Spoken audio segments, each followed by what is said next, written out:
Hello everyone. स्वागत है आपका इस नए वीडियो में। आज हम लोग जानेंगे रीजनलाइजेशन के बारे में। रीजनलाइजेशन, रीजन, उसका कॉन्सेप्ट, वो कैसे डेवलप होता है, कैसे उसको क्लासिफाई किया जाता है, अलग अलग जगहों पे कैसे रीजन्स को बांटा जाता है, उसका क्या कैरेक्टरिस्टिक्स है, वो सब को आज के इस वीडियो में हम लोग समझेंगे। तो रीजन या प्रदेश क्या होता है उसको समझते हैं सबसे पहले।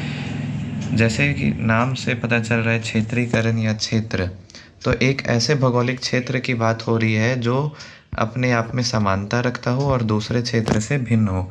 ये प्रदेश का या क्षेत्र का एक बेसिक डेफिनेशन है कि वो किसी भी चीज़ में समानता रखता हो और बाकी अपने आसपास के क्षेत्र से वो भिन्न हो। ठीक है, इसकी परिभाषा को अगर देखा जाए तो क्षेत्रीकरण, रीजनलाइजेशन, ये प्रदेश का एक विधि है। यानी प्रदेशीकरण भी कह सकते हैं इसको या क्षेत्रीकरण भी कह सकते हैं। ऐसी विधि है जिसमें एक क्षेत्र की जटिलता को आसानी से समझने योग्य बनाने के लिए उसको विभाजित किया जाता है। ठीक है, या फिर हम लोग कह सकते हैं कि पृथ्वी पर मौजूद विभिन्न क्षेत्रों का निर्धारण करने की प्रक्रिया को ही क्षेत्रीकरण कहते हैं। ठीक है, उदाहरण के लिए जैसे हम लोग दे सकते हैं आर्थिक क्षेत्र। आर्थिक क्षेत्र किस तरह का हो सकता है?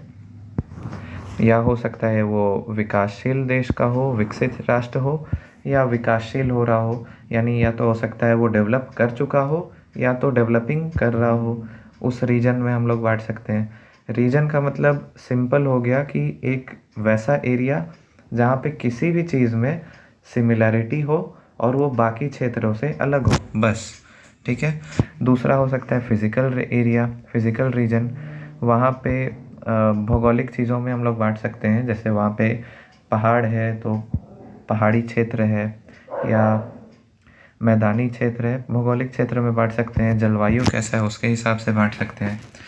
सामाजिक सांस्कृतिक क्षेत्र में भी बांट सकते हैं कि वहाँ पे जैसे कोई क्षेत्र में केवल हिंदी बोला जाता है तो हिंदी भाषी क्षेत्र हो जाएगा।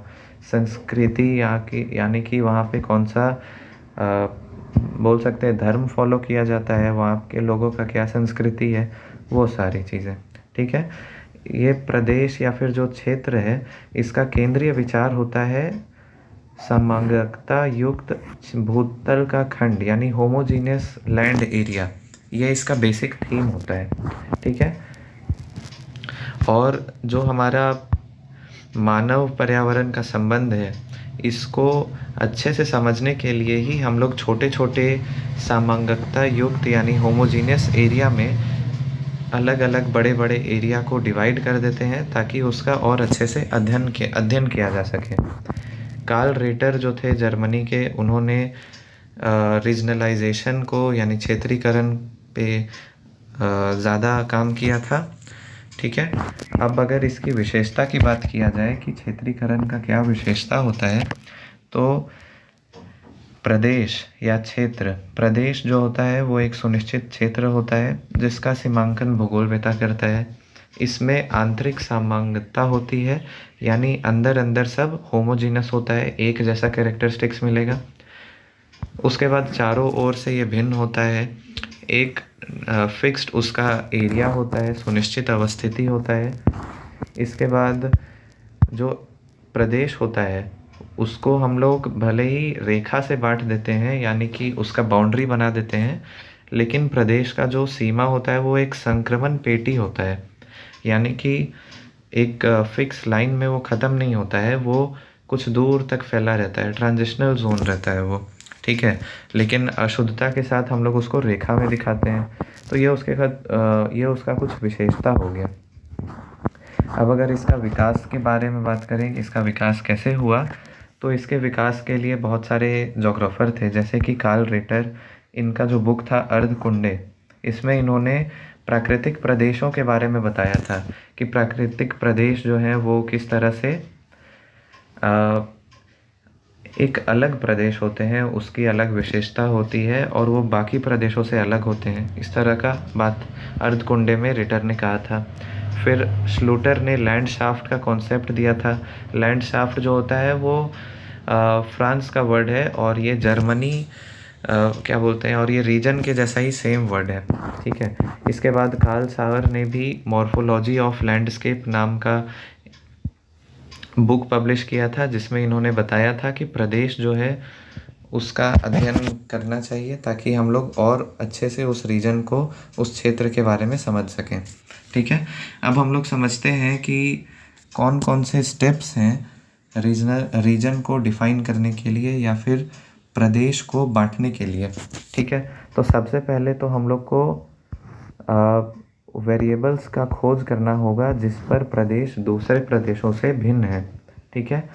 उसके बाद हम लोग सीमा का नामांकन जो है, यानी बाउंड्री जो है वो कर सकते हैं फिज़िकल, मतलब नेचुरल वे में उसका फिज़िकल बाउंड्री कर सकते हैं, या फिर सोशल इकोनॉमिकल या सामाजिक आर्थिक रूप से, ठीक है। प्राकृतिक रूप में कैसे, जैसे कि वहाँ का जलवायु, किसी क्षेत्र का जलवायु अलग है तो उसको अलग बांट दिए, कहीं पे वनस्पति अलग तरह का पाया जाता है तो उसको अलग क्षेत्र बना दिए, मृदा, कृषि, खनिज, इस तरह से कुछ प्राकृतिक रूप से हम लोग सीमा का नामांकन कर सकते हैं।